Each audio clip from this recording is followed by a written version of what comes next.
నమస్కారం. నేను మీ సిరి. Welcome to నిన్ను కోరి. ఈరోజు కథ ప్రేమ చదరంగం పార్ట్ 31. రచించిన వారు బృందా గారు. ఇక కథలోకి వెళ్తే గ్రాసరీస్ తీసుకుని ఇంటికి రిటర్న్ అయింది భూమి. సిగ్నల్ పడి కారాగగా ఏమరపాటుగా బయటికి చూసిన భూమికి ఆపోజిట్ వేలో కారులో వెళ్తూ కనిపించాడు అనంత్. ఎక్కడికి వెళ్తున్నారు ఈయన అంటూ విండోలో నుండి వెనక్కి చూసేసరికి సిగ్నల్ పక్కనే ఉన్న కేఫ్ ముందు కారాపి దిగాడు. ఫ్రెండ్ని మీట్ అవ్వడానికి వచ్చుంటారు అని ముందుకు తిరిగిన భూమి తన కళ్ళ ముందు లీలగా కనిపించిన ఫేస్కి టక్కున వెనక్కి తిరిగింది. అనంత్ చేయి పట్టుకుని నవ్వుతూ మాట్లాడుతూ అతనితో పాటు కేఫ్ లోపలికి వెళ్తుంది మాయ. తనని చూడగానే భూమి గుండెల్లో కలవరం మొదలై బ్లాంక్ అయిపోయింది. కార్ స్టార్ట్ అయింది. కారు వేగం కన్నా వేగంగా ఆమె మైండ్లో ఆలోచనలు తిరుగుతున్నాయి. తను రమ్మంటే పనుందని చెప్పిన అనంత్ మాయను మీట్ అవ్వడానికి వచ్చినందుకు ఆమె మనసంతా ఏదోలా అనిపించింది. బావను ఒక కంట కనిపెట్టుకుని ఉండు అని సందీప్ చెప్పిన మాటలు గుర్తొచ్చి ఆమె కలవరం మరింత ఎక్కువైంది. మాయ ఓన్లీ ఫ్రెండేనా, లేదా అన్నయ్య అనుమానించినట్టు ఏదైనా ఉందా? ఆయన అలా చేయరు కదా. ఆ ఊహను కూడా భరించలేకపోతుంది భూమి. టెన్షన్తో గుండె వేగంగా కొట్టుకుంటుంటే కాళ్ళు చేతులు వణకసాగాయి. ఇంట్లో కారాగింది కూడా గమనించుకోలేదు. మేడం డ్రైవర్ పిలుపుకి తేరుకొని కారు దిగిన భూమి పరధ్యానంగా లోపలికి నడుస్తుంటే గ్రాసరీస్ బ్యాగ్స్ తీసుకుని వెనకాల కదిలాడు డ్రైవర్. చేసిన వంటలన్నీ డైనింగ్ టేబుల్ మీద సర్దుతున్న ఈశాన్వి భూమిని చూసి, అక్క వచ్చేసావా, డిన్నర్ చేద్దాంరా అని పిలుస్తుంది. నాకు ఆకలిగా లేదు ఈశాన్వి, మీరు తినేసేయండి, అందరికీ వడ్డించు అని చెప్పి ఈశాన్వి పిలుస్తున్న ఆగకుండా వెళ్ళిపోయింది భూమి. ఏమైంది అక్కకి అని అయోమయంగా సోఫాలో కూర్చున్న అదవ్ వైపు చూస్తుంది. అదవ్ కూడా అయోమయంతో ఈశాన్విని చూస్తున్నాడు. చుట్టూ చూసిన ఈశాన్వి లివింగ్ రూమ్లో ఎవరూ లేరని కన్ఫర్మ్ చేసుకుని అదవ్ దగ్గరికి వెళ్ళింది. అదవ్ అక్కను చూస్తే చాలా అప్సెట్గా కనిపిస్తుంది. వెళ్ళేటప్పుడు చాలా నార్మల్గా వెళ్ళింది, తిరిగి వచ్చేసరికి అలా అయిపోయింది. ఈ గ్యాప్లో ఏమై ఉంటుంది? Something is there. మీ అన్నయ్య ఏమైనా అన్నారా, లేదా బయట దేనైనా చూసి అప్సెట్ అయిందా అని ఆలోచిస్తూ, ఒకవేళ మీ అన్నయ్య గురించి మాయ గురించి తెలిసిందా అంది ఈశాన్వి ఆందోళనగా. ఏమోనే, ఏం అర్థం కావట్లేదు, ముందు మీ అన్నయ్య ఎక్కడున్నాడో కనుక్కో అంది ఈశాన్వి అతని పక్కన కూర్చుంటూ. వెంటనే అనంత్కి కాల్ చేశాడు అదవ్. మాయతో జాలీగా మాట్లాడుతూ కాఫీ తాగుతున్న అనంత్ అదవ్ నుండి ఫోన్ రావడంతో ఏం మాట్లాడాలో అర్థం కాక సైలెంట్లో పెట్టాడు. 3 సార్లు చేసిన అనంత్ నుండి రెస్పాన్స్ లేకపోవడంతో వెంటనే లొకేషన్ ట్రేస్ చేశాడు అదవ్. ఈశాన్వి ఇక్కడ దగ్గరలో కేఫ్లో ఉన్నాడు, సూపర్ మార్కెట్ కూడా అటువైపే ఉంది, అంటే వదిన అన్నయ్యను చూసుంటుంది. ఒకవేళ మాయ అన్నయ్యతో ఉందా, వాళ్ళిద్దరినీ వదిన చూసుంటుందా? నాకు అదే అనిపిస్తుంది. వెళ్ళి మీ అన్నయ్య ఎవరితో ఉన్నాడో చూడు, వాళ్ళకు కనిపించకుండా చూసొచ్చి. అలాగే. అదవ్ లేచి ఫాస్ట్గా వెళ్ళిపోగా ఇంట్లో వాళ్ళు డిన్నర్ చేయడానికి కూర్చోవడంతో భోజనం వడ్డించేందుకు సిద్ధమైంది ఈశాన్వి. భూమి ఎక్కడా, బయటికి వెళ్ళి ఇంకా రాలేదా అడిగింది భువనేశ్వరి చుట్టూ చూస్తూ. అప్పుడే వచ్చిందత్తయ్య, ఆకలిగా లేదని తినడానికి రాలేదు అని బదులిచ్చి అందరికీ వడ్డిస్తూ ఉంది ఈశాన్వి. బెడ్పై మోకాళ్ళు దగ్గరికి ముడుచుకుని చేతులతో చుట్టేసి విచారవదనంతో కూర్చొని ఆలోచిస్తూ ఉంది భూమి. కేఫ్కి రీచ్ అయిన అదవ్ మొహం కనిపించకుండా నాప్కిన్ కట్టుకుని కేఫ్ లోపలికి వెళ్ళి అనంత్ కోసం వెతుకుతుంటే చివరన ఉన్న టేబుల్ దగ్గర మాయతో పాటు కనిపించాడు. అదవ్ విస్తుపోయి చూశాడు. తను అంతగా చెప్పాక కూడా అనంత్ మాయను మీట్ అవ్వడంతో అనంత్పై కోపం వచ్చింది. మౌనంగా అక్కడ నుండి వెనుదిరిగాడు. అందరూ డిన్నర్ చేసి ఎవరి గదుల్లోకి వాళ్ళు వెళ్ళగా అదవ్ కోసం బయట గార్డెన్లో టెన్షన్గా అటూ ఇటూ తిరుగుతూ ఉన్న ఈశాన్వి. అదవ్ కార్ రావడంతో దగ్గరికి పరిగెత్తింది. కార్ దిగిన అదవ్ తనని చూస్తున్న ఈశాన్విని చూసి, మనం అనుకున్నది నిజమే, అన్నయ్య మాయ కేఫ్లో ఉన్నారు. ఆ మాటలు వినగానే ఈశాన్వి ఒళ్ళంతా మండిపోయింది. కోపంగా కార్ దగ్గరికి వెళ్ళిపోతుంటే ఈశాన్వి ఎక్కడికి అంటూ ఆమె చేయి పట్టుకుని ఆపాడు అదవ్. మీ అన్నయ్యకి మాయకి లెఫ్ట్ అండ్ రైట్ ఇచ్చుకోవడానికి అని ఆవేశంగా అతని చేయి విడిపించుకుని వెళ్తుంటే, ఆగవి బాబు అని ఆమె చేయి పట్టుకుని లోపలికి లాక్కొచ్చాడు. అదవ్ వదులు, ఈరోజు నా చేతిలో అయిపోయారే అని అరుస్తుంటే ఆమె నోరు మూసేసి గదిలోకి తీసుకొచ్చి డోర్ పెట్టేసి ఆమె నోటి మీద నుండి చేయి తీసేశాడు. ఎందుకు ఆపా నన్ను? మీ అన్నయ్య వేసే వేషాలు నువ్వు చూస్తూ ఊరుకుంటావేమో, కానీ మా అక్కకు అన్యాయం చేసి మరో ఆడదంతా తిరిగితే నేను మాత్రం అస్సలు ఊరుకోను అంది ఆవేశంగా. కాస్త శాంతించవే, అన్నయ్య చేస్తుంది తప్పే, నేను ఒప్పుకుంటున్నాను. బట్ మనం ఏది చేసినా ఆలోచించి చేయాలి, తొందరపడకూడదు. ఇది 4 జీవితాలకు 4 కుటుంబాలకు సంబంధించింది అంటూ ఆమెను బెడ్పై కూర్చోబెట్టి తన ఎదురుగా కూర్చున్నాడు. అతని మాటలకు కాస్త శాంతించిన ఇషాన్వి, అసలు మీ అన్నయ్య ఆ మాయ ఇద్దరు ఓన్లీ ఫ్రెండ్సేనా? నిజం చెప్పు అంది అనుమానంగా చూస్తూ. తన దగ్గర ఇంకా నిజం దాచాలి అనిపించలేదు అదవ్కి. కాదు, ఇద్దరూ ఒకప్పుడు లవర్స్. షాకింగ్గా చూసింది ఇషాన్వి. 2 years లవ్లో ఉన్నారు. పెళ్లి చేసుకోవాలి అనుకున్నారు. కానీ వాళ్ళ ఇంట్లో ఒప్పుకోలేదు. తన బావకిచ్చి పెళ్లి చేశారు. అన్నయ్య తనని సిన్సియర్గా లవ్ చేశాడు. అలా జరిగేసరికి చాలా అప్సెట్ అయ్యాడు. ఆ తర్వాత 1 yearకి వదినతో పెళ్ళయింది. అక్కని ఇష్టపూర్వకంగానే చేసుకున్నాడా, లేదా మీ వాళ్ళు బలవంతం చేశారా? అంటే అన్నయ్య అప్పుడు పెళ్ళికి రెడీగా లేడు. వదిన వాళ్ళ సంబంధం డాడీకి బాగా నచ్చడంతో అన్నయ్యని ఒప్పించి పెళ్లి చేశారు.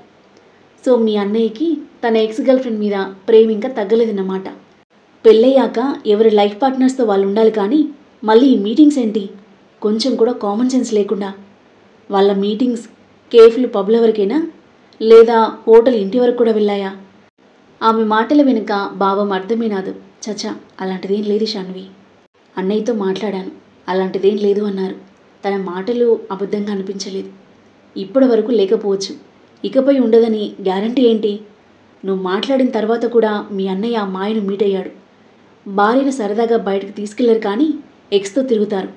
వాళ్ళని చూసి అక్కెంత బాధపడి ఉంటుంది.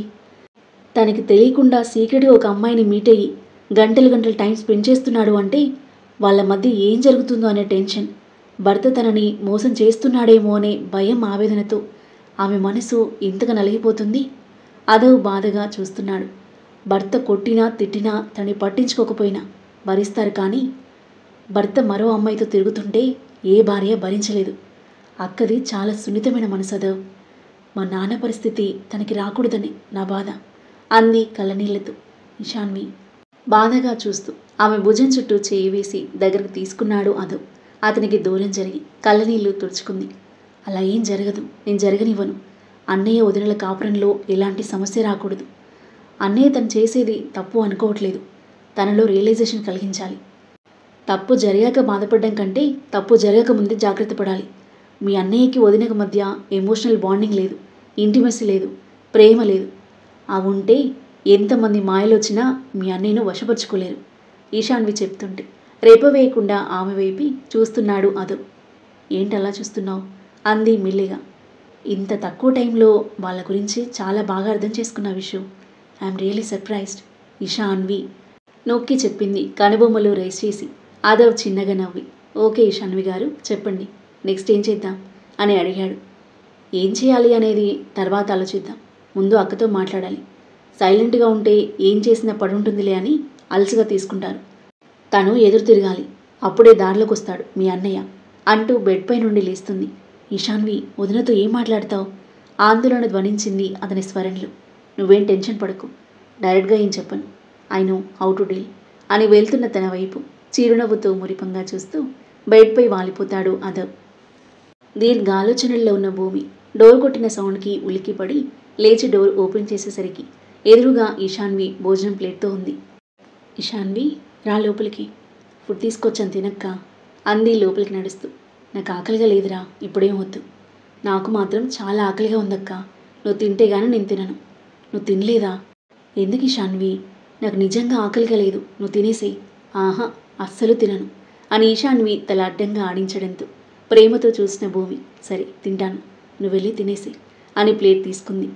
నువ్వు తిన్నాక వెళ్తానక్క, తిను అంది సన్నని నవ్వుతూ. చిన్నగా నవ్వి ఈశాన్వితో పాటు సోఫాలో కూర్చున్న భూమి తిండి సహించకపోయినా బలవంతంగా తినేసి ప్లేట్ కిందకి తీసుకెళ్ళబోతుంటే, నేను తీసుకెళ్తానక్క, కిందకి వెళ్తున్నాను, నువ్వు హ్యాండ్ వాష్ చేసుకో అని ప్లేట్ లాక్కుంది ఇషాన్వి. ఇషాన్వి, అక్క వెళ్ళు అని ఈశాన్వి అనడంతో మురిపంగా చూస్తూ వెళ్ళి హ్యాండ్ వాష్ చేసుకుని కూర్చుంది. ఏమైందక్క, చాలా డల్గా కనిపిస్తున్నావు అడిగింది ఇషాన్వి మెల్లిగా. ఏం లేదు ఇషాన్వి, నాకు చెప్పకూడదా? చెప్పడానికి ఏం లేదురా, బానే ఉన్నాను అంది బలవంతంగా నవ్వుతూ. ఆమె నవ్వు వెనుక బాధ క్లియర్గా కనిపిస్తుంది ఇషాన్వికి. అక్క, నీ పెదవులు అబద్ధం చెప్పినా కళ్ళు అబద్ధం చెప్పలేవు. దేని గురించో బాధపడుతున్నావని క్లియర్గా అర్థమవుతుంది. మౌనంగా ఉంది భూమి, ఏమని చెప్పగలదు. తన భర్త వేరే అమ్మాయితో తిరుగుతున్నాడని ఎలా చెప్పగలదు? అక్క, నీ సమస్య ఏంటో నాకు తెలియదు, కానీ ఒక్క విషయం, ఆ సమస్యను నీలోనే పెట్టుకొని నలిగిపోకు. అది ఇంకా పెద్దదవ్వకముందే క్లియర్ చేసుకో. భూమి తల తిప్పి విస్మయంగా చూసింది. మనకి అత్తింట్లో సమస్య అంటే అత్తతో అయినా ఉంటుంది, లేదంటే భర్తతో అయినా ఉంటుంది. అత్తయ్య ఎన్ని మాటలన్నా సైలెంట్గా భరిస్తావు నువ్వు. కానీ ఎదుటివాడిది తప్పు ఉన్నప్పుడు సైలెంట్గా అస్సలు ఉండకూడదక్క. అలా అని ఎదురు తిరగమనట్లేదు, కానీ వాళ్ళ తప్పు అని తెలియజేయాలి. లేదంటే వాళ్ళలో మార్పు రాదు కదా. అదో బిహేవియర్ వల్ల నాకు అప్పుడప్పుడు చాలా కోపం వస్తూ ఉంటుంది. కొన్ని విషయాలు నచ్చవు. నేను ఏమనుకుంటారో గొడవ అవుతుందేమో అని చెప్పకుండా ఉండను, చెప్పేస్తా. ఇది నాకు నచ్చలేదు, మీరు ఇలా ఉండకూడదు, ఇవి మార్చుకోవాలి అని. ఎందుకంటే తనతో రిలేషన్ నాకు ఇంపార్టెంట్ కాబట్టి. నేను చెప్పకుండా నా బాధ ఏంటో నాకేం కావాలో తనకిలా తెలుస్తుంది. ఆలోచిస్తూ ఉన్న భూమిని చూసి తన మాటలు తనని ప్రభావితం చేస్తున్నాయని అర్థం చేసుకున్న ఇషాన్వి పెదవులపై చిన్న రిలీఫ్ స్మైల్. నువ్వు కూడా ఏదైనా ప్రాబ్లం వల్ల నీ మనసులో బాధ కలిగి ఉంటే అది ఎవరి వల్ల కలిగిందో మనసు విప్పి మాట్లాడక్క. నీ మనసులో బాధ తీరడమే కాదు, ప్రాబ్లం కూడా సాల్వ్ అయ్యే ఛాన్స్ ఉంటుంది. తను చెప్పాల్సింది చెప్పేసి ఇక వెళ్తానక్క, గుడ్ నైట్ అని ప్లేట్ తీసుకుని లేచింది ఈశాన్వి. గుడ్ నైట్ రా అంది నిర్లిప్తంగా. ఈశాన్వి వెళ్ళిపోగా తను చెప్పిన మాటల గురించి ఆలోచిస్తూ ఉంది భూమి. ఈశాన్వి కోసం ఎదురు చూస్తూ తమ గది బయట ల్యాండ్లో నిలబడ్డ అదవ్ ఈశాన్వి రావడం చూసి తన దగ్గరికి పరిగెత్తాడు. ఏం మాట్లాడావే వదినతో అడిగాడు తనతో పాటు కిందకి నడుస్తూ. మీ అన్నయ్యను కడిగి పారేయమని చెప్పాను. అదవ్ తెల్లబోయి చూస్తూ, నిజంగా అలా చెప్పావా అని అడిగాడు.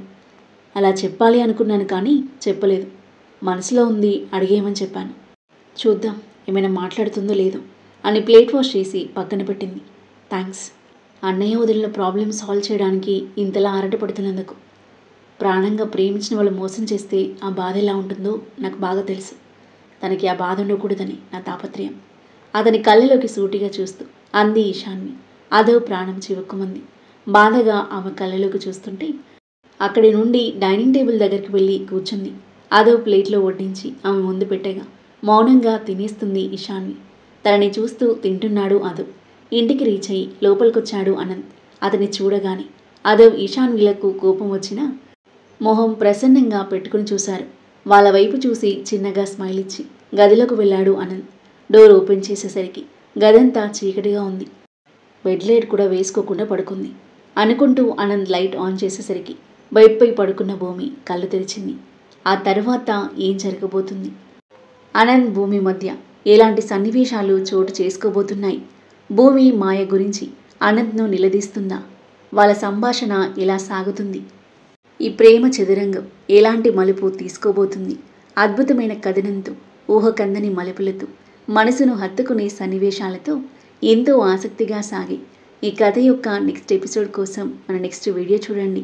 కథ నచ్చితే లైక్ చేయండి. ఈ కథపై మీ అభిప్రాయాన్ని తప్పకుండా కామెంట్ చేయండి. మరిన్ని ఇలాంటి ఇంట్రెస్టింగ్ స్టోరీస్ కోసం మన ఛానల్ని సబ్స్క్రైబ్ చేయండి. Thank you for listening.